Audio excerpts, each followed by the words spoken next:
My little girl is only 7, born with brittle bone disease, and after years we couldn't afford treatment. In desperation, I screamed that I wished she had never been born. Her reaction left me, and everything changed. Welcome to Cheat Sheet Tales, where loyalty dies, lies bleed out, and the truth hits like a slap to the face. These aren't just stories. They're confessions soaked in betrayal and regret. Ever spotted a red flag when it was already too late? Say it in the comments. Let's tear into today's tale. I sat in the hallway of Maplewood Community Hospital, hands pressed together so tightly my knuckles turned pale.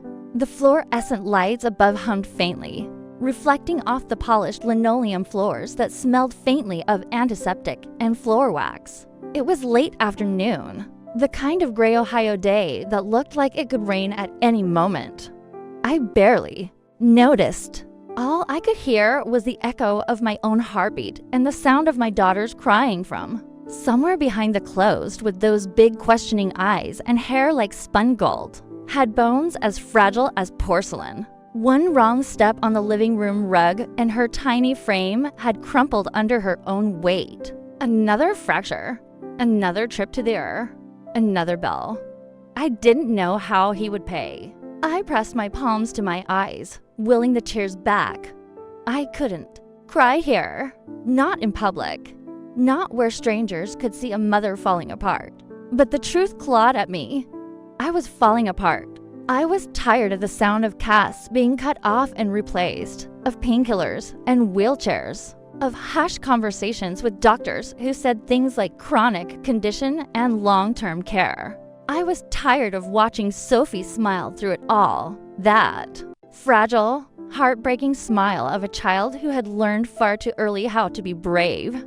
Mrs. Pittman. I looked up to see Dr. Julia Ramirez, her face professional, but kind, standing in the doorway. She's resting now. The break isn't as bad as last time. But we need to schedule another scan to check for microfractures. I nodded, my throat too tight to form words. When Dr. Ramirez left, I dropped back onto the bench and stared at the floor. This was our life now. Hospital visits, therapy sessions, medical bills, stacking up like a cruel joke. Ethan, my husband, was working double shifts at the auto shop just to keep us afloat. I picked up extra evening shifts at the nursing home when I could. Still, it felt like we were treading water with weights tied to our ankles. And the house, our little one-story wood-paled house at the edge of Maplewood that used to feel cozy, now felt suffocating. Every corner had been padded, every edge child-proofed, every rug removed. Yet, no matter how careful we were, Sophie's bones still betrayed her. Sophie never complained. That was what hurt the most. She'd say things like, "Don't worry, Mommy, I can still draw." And she'd sit on the couch with her sketch pad, smiling through the pain. She loved drawing so much. Houses, flowers, animals. Anything that made her feel like a normal kid.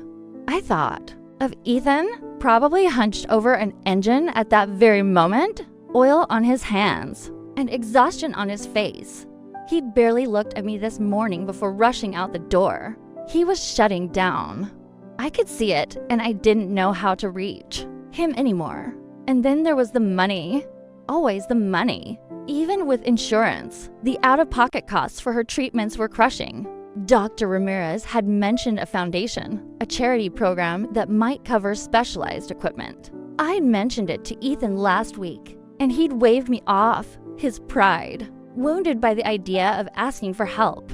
"We'll figure it out on our own," he'd said, but I was no longer sure we could. The hallway grew quiet as evening visiting hours came to an end. I pressed my hand over my chest, trying to steady the pounding.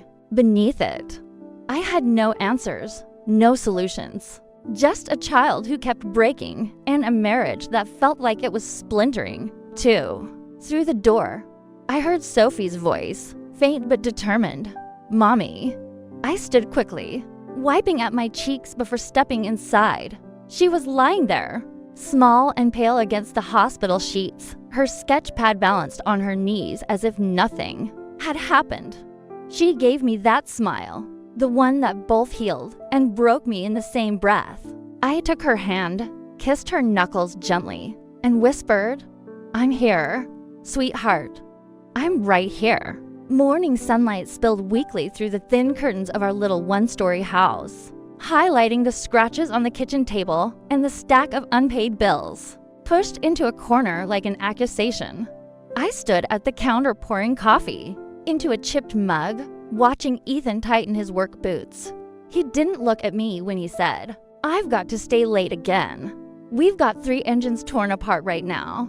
I nodded, even though he wasn't really asking for permission. He was always tired now, always somewhere else in his head, thinking about invoices and overtime hours. I couldn't blame him. He was carrying so much on his back, but so was I. Sophie sat at the table with her right arm in a cast decorated with doodles, little flowers and suns she'd drawn herself. "Can I bring my sketch pad to school, Mom?" she asked.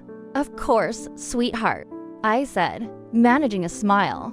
She never went anywhere without that sketch pad these days. She was a different kind of 7-year-old. Most kids wanted to run, climb, fall, get back up. Sophie knew that falling could mean weeks in a cast, so she poured her energy into drawing instead. Ethan brushed past me to grab his keys. "Don't forget she's got physical therapy at 4, he said, eyes still on his phone. "I won't forget," I answered softly. He was already out the door before I finished the sentence. I stared at the closed door for a moment longer, then turned back to Sophie. She was looking at me with those big eyes. Wise beyond her years. "Daddy's mad, huh?" she asked quietly. "He's just tired, honey." "We're all tired," I said, kneeling next to her chair and tucking a strand of hair behind her ear. I kissed her forehead and whispered, "It's going to be okay." But I wasn't sure I believed it anymore. After dropping Sophie at school, I went to my shift at Maplewood Care Home. I worked as a nurse's aide part-time because Sophie's appointments and injuries kept me from holding a full-time schedule. It wasn't glamorous work, bathing patients, lifting them in and out of wheelchairs, taking vitals, but I liked the old folks. They reminded me that life could still have moments of grace, even when your body was falling apart. Still, all day, my mind replayed the sound of Ethan's distant voice, Sophie's fragile smile, and Dr. Ramirez's suggestion from last week. A foundation that could help pay for a custom lightweight brace and mobility aids. That night, I brought it up again. "Ethan, there's a foundation that helps families with kids like Sophie. They could cover the cost if he cut me off, wiping grease from his hands with a rag. Claire, we're not taking handouts. I can pick up more shifts. We'll figure it out." I stared at him, frustrated. This isn't about pride. It's about Sophie's life. She could move better, maybe even play outside like the other kids. Like the other kids, he snapped, dropping the rag on the table. "She's not like the other kids, Claire, and no brace is going to change that. I'm doing everything I can." "What are you doing? Part-time hours? You think a charity is going to fix all this?" The words stung, cutting deeper than he intended. I knew, but they still hurt.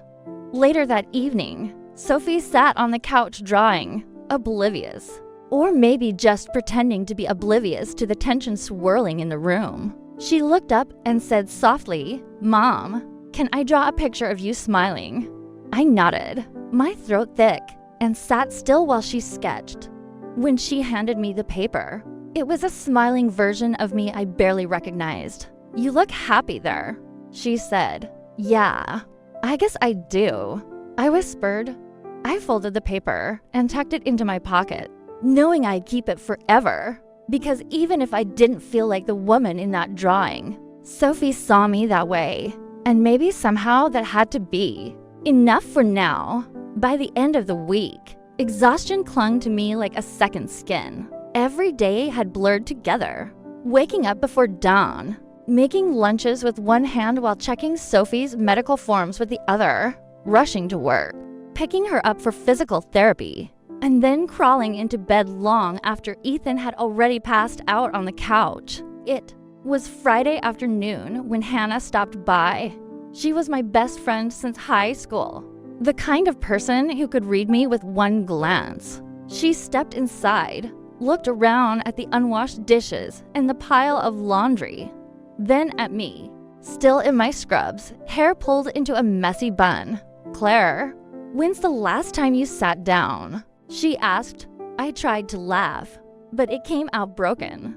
Sitting down feels like a luxury these days. We sat at the table while Sophie napped in her room. I told Hannah about the fight with Ethan over the foundation funding, about how he looked at me like I was betraying him just for wanting help. My voice cracked when I said, "Sometimes I think if Sophie hadn't been born with this condition, maybe Ethan wouldn't look so defeated all the time. Maybe I wouldn't feel like I'm drowning." Hannah reached across the table and squeezed my hand. "Claire, don't do that to yourself. This isn't Sophie's fault, and it's not yours either." But the words hung heavy in the air, even after she left. That evening, Ethan came home late, covered in grease, smelling like motor oil and frustration. He barely said hello before heading to the shower. I reheated dinner and waited, feeling the silence stretch thin as glass. When he finally sat down, I tried to talk. "Ethan, we need to figure out a plan. The bills are stacking up." And Sophie, he cut me off, rubbing his eyes. "I'm working 60 hours a week. Claire, what else do you want from me?" I clenched my jaw, trying to stay calm.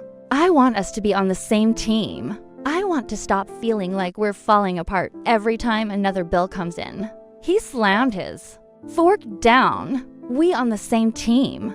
But you keep talking about some charity like we can't handle our own life. I don't want their pity." My voice shook. "This isn't about pity. It's about Sophie walking without fear. It's about her not having to live every day like she's made of glass." He pushed his chair back hard enough to scrape the floor. "You think I don't know that? You think I don't see her? I fix cars all day and still can't fix my own kid." The words hit me like a punch, and for a moment, we just stared at each other, two people so tired, so desperate, neither knowing how to bridge the gap between us. Sophie woke up from her nap and shuffled into the kitchen, rubbing her eyes. She froze when she saw us. "Are you mad?" she asked softly. Ethan knelt, forcing a smile. "No, sweetheart. We're just talking." But she wasn't convinced. Kids always know more than you think. She went to the living room, sketchpad in hand, curling up on the couch without another word. I watched her draw, my chest aching. She shouldn't have to hear us fight. She shouldn't have to carry our fears on top of her own. Later, when Ethan went to bed, I sat on the couch and whispered to myself, "We can't keep living like this." But I had no idea how to change it. The breaking point came on a Tuesday night, one of those evenings when everything felt like it was stacked against us. I had just gotten home from my shift. Sophie had a math worksheet crumpled on the kitchen table, and Ethan was still in his work boots, staring at a half-eaten sandwich. The silence was heavy, and for some reason, it made my skin crawl. "Did you pick up Sophie's prescription?" I asked, trying to keep my voice steady. He didn't look up. "Forgot. I'll get it tomorrow." "Tomorrow? She needs it tonight, Ethan. She's in pain." He finally met my eyes, and I could see it. Weeks of exhaustion, frustration, and anger bubbling under the surface. "I'm doing the best I can, Claire.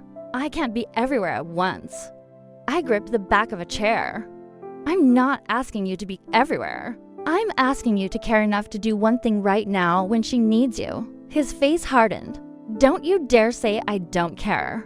I'm killing myself out there to keep this family afloat." I heard Sophie's footsteps from the hallway but ignored them, too angry to stop now. "You think killing yourself is helping? You're shutting down, Ethan. You're here, but you're not really here." And I'm drowning alone while you keep pretending we're fine. We are fine. He snapped, slamming his hands on the table. You just can't stop looking for someone else to fix everything. That foundation you keep talking about like we're some charity case. I felt something inside me snap like a thread stretched too tight. For too long, my voice rose before I could. Stop it.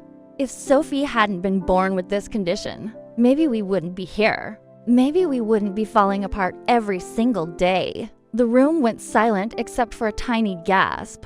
Sophie was standing in the doorway, clutching her sketch pad to her chest. Her eyes were wide, wet, with tears that hadn't fallen yet.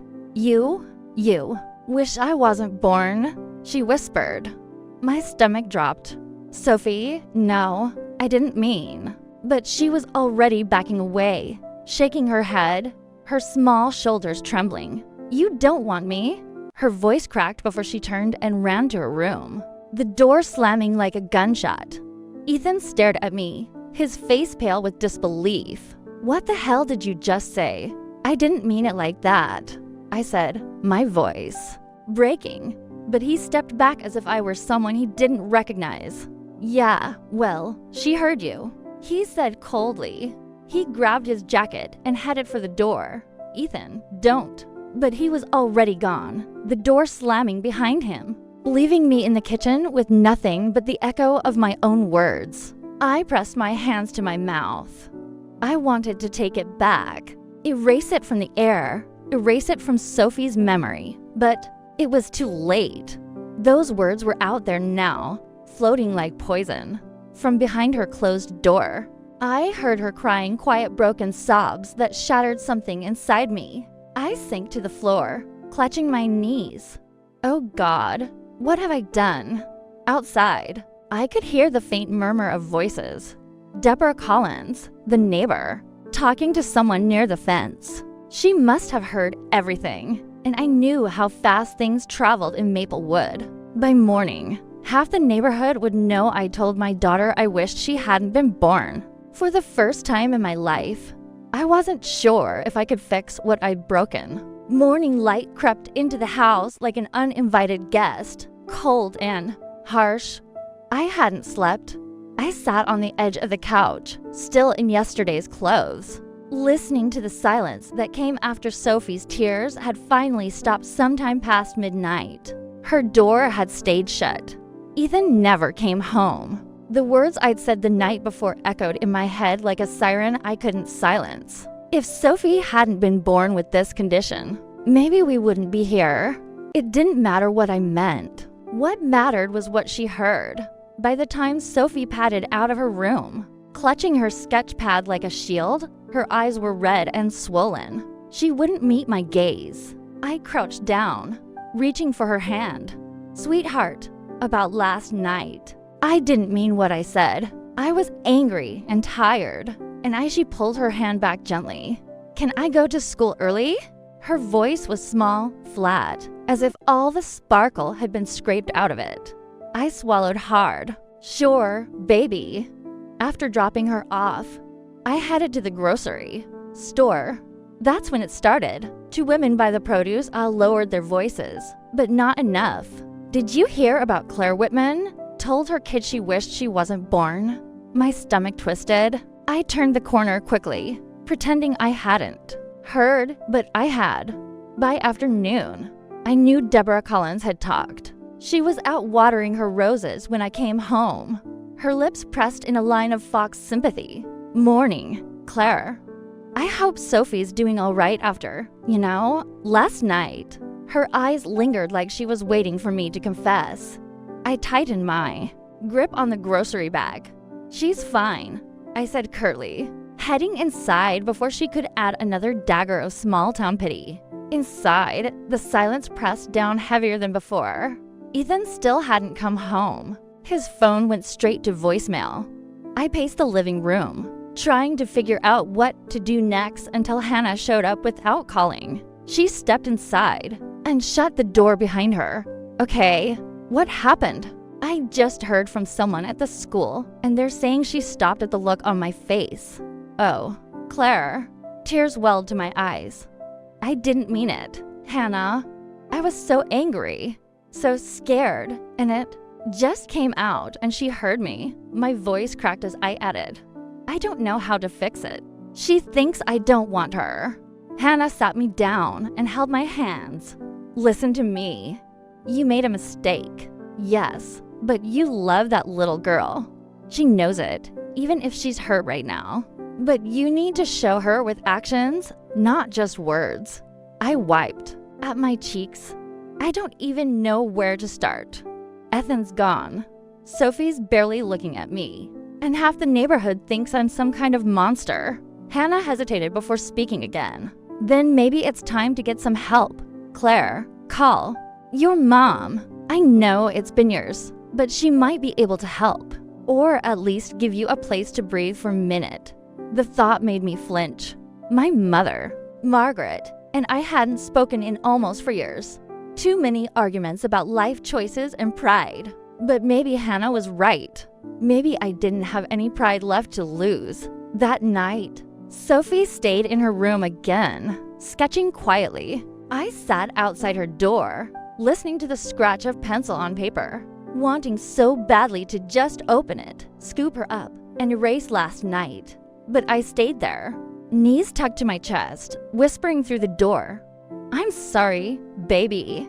I love you more than anything. I'm so sorry. No answer came, just silence and the soft sound of her pencil. And I realized silence could hurt more than any scream. The next morning, I sat in the car outside an old brick house on the edge of town, gripping the steering wheel so tightly my knuckles ached. My mother lived here, Margaret Allen, my mother, who hadn't spoken to me in almost 4 years. The last time we saw each other, we'd shouted across this very driveway about my choices, about Ethan, about how I didn't need her help. Pride had built a wall between us that neither of us tried to climb until now. I stepped out, nerves jangling, and walked up the porch steps. My hand hesitated over the doorbell, then pressed. The door opened slowly, revealing a woman with gray, stare hair pulled into a neat bun and eyes that looked surprised to see me. Claire, she said softly. I swallowed. Hi, Mom. For a long moment, we just stared at each other, the silence stretching ears between us. Finally, she stepped aside. Come in. The house hadn't changed. Same faint smell of lavender and old books. Same quilt on the couch we'd sewn together when I was a teenager. I almost cried at the familiarity. She motioned for me to sit. You look tired, she said gently. I gave a shaky laugh. That's one way to put it. Her gaze softened. This is about Sophie, isn't it? I nodded, biting my lip. She's not doing well, Mom. Another fracture. More therapy. And my voice cracked. I said something awful. Something I can't take back. She heard it. Everyone heard it. And Ethan, he's gone right now. I don't even know where. I don't know how to fix any of it. She reached across the table, taking my hands. Oh, honey, parenting breaks all of us at some point. It doesn't mean you don't love her. Tears blurred my vision. I love her more than anything. I'm so scared all the time. We sat quietly for a moment before she rose and walked to an old writing desk, pulling out a small locked box. She opened it, revealing documents and a savings passbook. I've been putting money aside for yours, she said. I thought you'd never take it, so I didn't mention it. But maybe it's time, you know? I blinked. Mom, I can't take your money. She smiled faintly. It's not just money. A friend of mine, Walter Hughes, you might remember him from church, started a foundation a few years back. They help kids with rare conditions. He told me once, if you ever know a family who needs us, send them my way. I didn't push before because of how things ended between us. But Claire, this is why he built it for kids like Sophie. Hope flickered in my chest, small but real. You think he could help her? I know he can, she said firmly. He funds custom mobility, devices, therapy programs, things regular insurance doesn't touch. and he'd do it for Sophie in a heartbeat. I wiped my eyes. Mom, thank you. She squeezed my hand. Let's not waste any more years being stubborn, okay? For the first time in years. I stood and hugged her. She stiffened for a moment, then melted into it, holding me tight. You're still my girl, she whispered, and Sophie's my granddaughter. Let me help you this time. As I drove home later, I felt something I hadn't felt in weeks. Relief. Real tangible relief. There was a path forward now through Walter Hughes, through this foundation, through maybe even healing with my own mother. When I walked in the door, Sophie was curled on the couch sketching as usual. She glanced up, guarded but curious. Where were you, Mommy? I knelt beside her, brushing a stray hair from her face.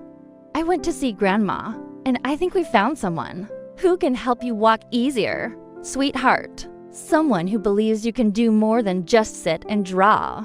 Her eyes widened, a tiny spark of hope flickering there. Really, really? I whispered, hugging her gently. For the first time since everything fell apart, it felt like maybe, just maybe, we were going to be okay. 2 days later, we met Walter Hughes. He was taller than I remembered from my childhood memories of church picnics. A man in his late 50s with kind eyes and the firm handshake of someone who'd spent his life building things.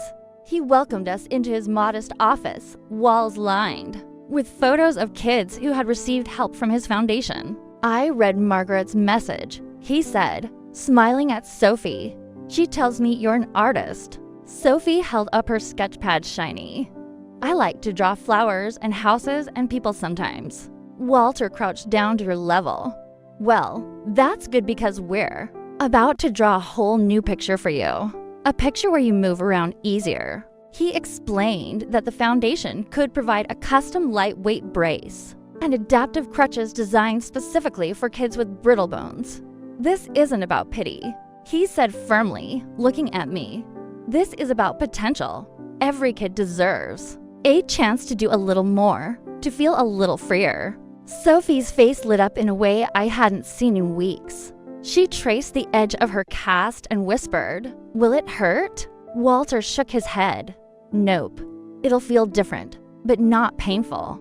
And we'll have a therapist show you exactly how to use it." For the first time since that awful night, I felt a genuine smile tug at my lips. "Thank you, Walter. You don't know what this means." He chuckled. "I do, Claire. Trust me, I do." That afternoon, Sophie was fitted for her new brace. She wobbled at first, but when the physical therapist, Linda, coached her, she took 2 careful steps, then 3. Her eyes widened. "Mom, I'm doing it," she said, excitement trembling in her voice. I clapped, tears stinging my eyes. "You are doing it, sweetheart." When we got home, Sophie went straight to her room and drew for over an hour. When she emerged, she handed me a drawing. A little girl standing on 2 legs, smiling wide, a brace on her leg, and a sun overhead. She'd written at the bottom, "Me walking like everybody else." I had to turn away so she wouldn't see the tears sliding down my cheeks. Ethan still hadn't come home. He'd sent a brief text saying he was staying with Marcus, his co-worker, to clear his head. It hurt, but part of me understood. He'd been carrying his own storm. That night, Marcus called me, "Claire Iyer, I think you should know something." He said, voice steady. "Ethan's been blaming himself for everything. Sophie's condition, the bills, even what you said. He's talking like he's failed as a husband and father." I swallowed. "Marcus, can you talk to him? He listens to you." "I already did," Marcus said. "Told him this isn't about failing. It's about being human and about stepping up instead of running away." I think he's starting to get it. After the call, I sat on the couch looking at Sophie curled up under a blanket, her sketch pad still on her lap, even as she drifted to sleep. For the first time in weeks, I felt hope seeping back into our lives. It wasn't just about braces and therapy. It was about second chances. about finding a way back to each other. The next morning, as Sophie practiced walking between two parallel bars at the therapy center, she looked up at me and said, "Mom, maybe I can draw me running one day." I laughed through tears. "Yeah, sweetheart, maybe you can." The therapist smiled, wiping her hands on her scrubs. "She's strong, Claire, stronger than you think." And I believed her for the first time. I really believed her. It was late evening when I heard the crunch of tires on our gravel driveway. Sophie was in her room finishing a drawing, and I was folding laundry at the kitchen table, trying not to think too much. The front door creaked open, and there he was, Ethan, standing in the doorway like he wasn't sure if he was allowed to come inside. For a moment, neither of us spoke. Then he set his bag down and said quietly, "Marcus told me about the brace and about your mom." I nodded, unsure of how much he knew. "We found help, Ethan. Walter Hughes's foundation is covering the therapy." Sophie's walking a little already. His eyes softened, guilt flickering in them.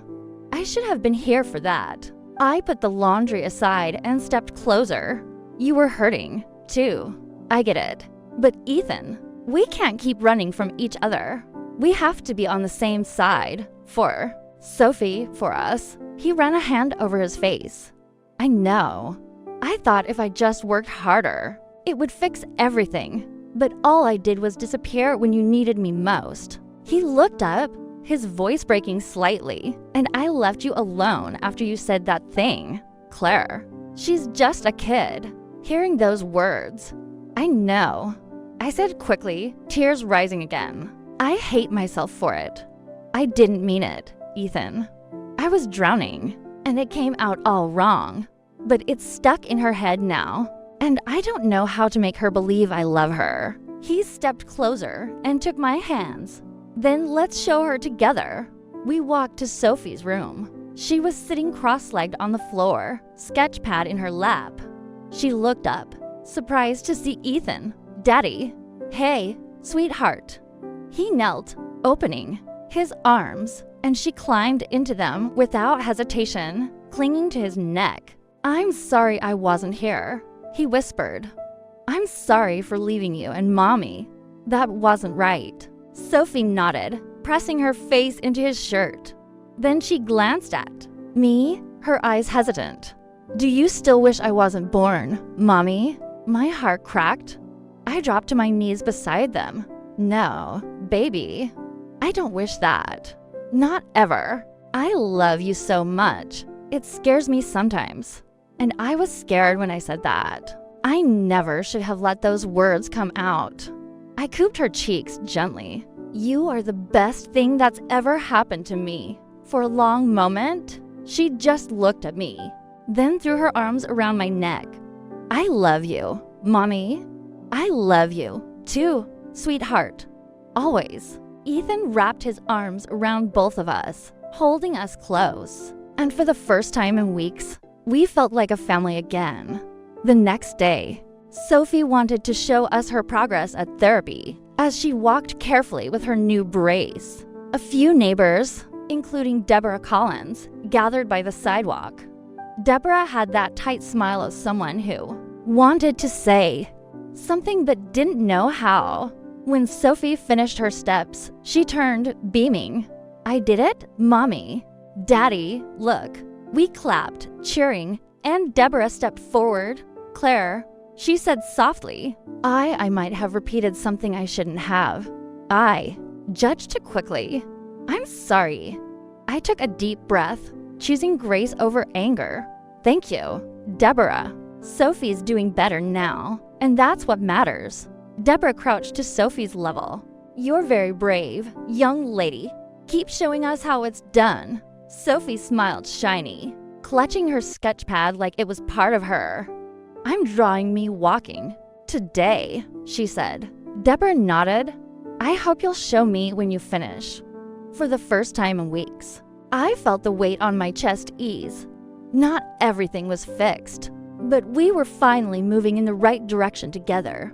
A week later, The therapy center buzzed with soft music and a low hum of conversation. Today was Sophie's big day. Her first full walk across the practice floor without support from the parallel bars. The therapist, Linda, crouched at one end, holding her arms open like a finish line. Sophie adjusted her brace, clutching her sketch pad in one hand for courage. Ethan stood on one side of the room, phone ready to record, and I stood on the other, hands clasped tightly together. "You can do this, sweetheart," I said softly. She nodded, her small face set with determination. "I'm ready." Linda stepped aside, and Sophie began. One step, careful but steady. Another step, then another. Her legs trembled, but she kept going, her eyes fixed on us.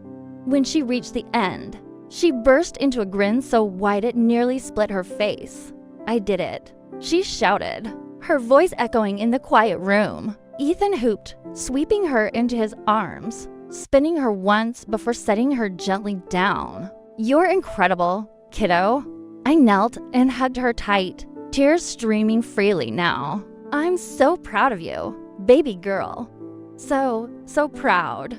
Linda clapped. "She's got natural balance. Give her a few months and she'll be running circles around us."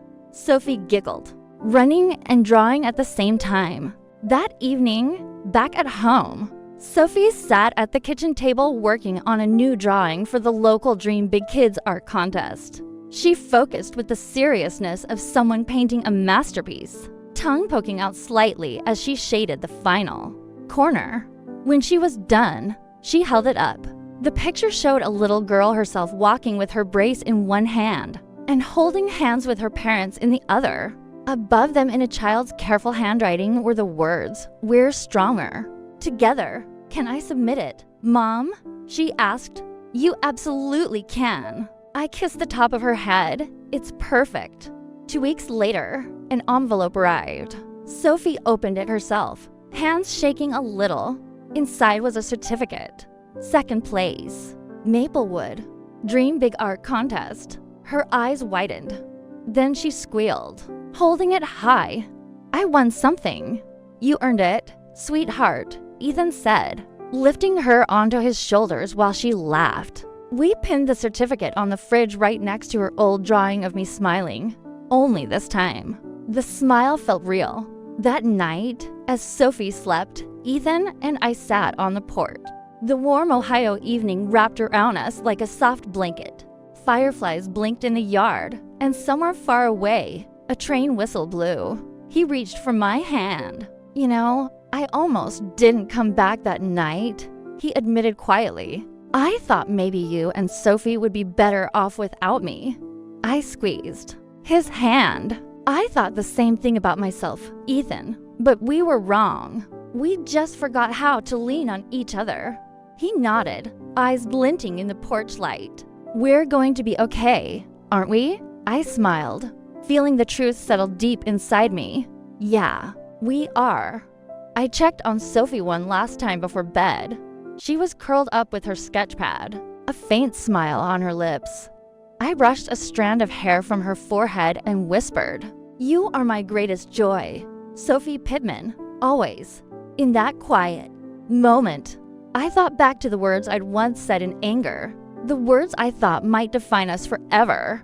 But now, standing there watching my daughter sleep, I knew something with absolute clarity. Sometimes life gives you battles you never asked for, but it also gives you reasons to keep fighting. Sophie wasn't our burden. She was our miracle. And as I turned out the light and closed her door, I realized something else. Maybe, just maybe, we were finally stepping into the sunlight together.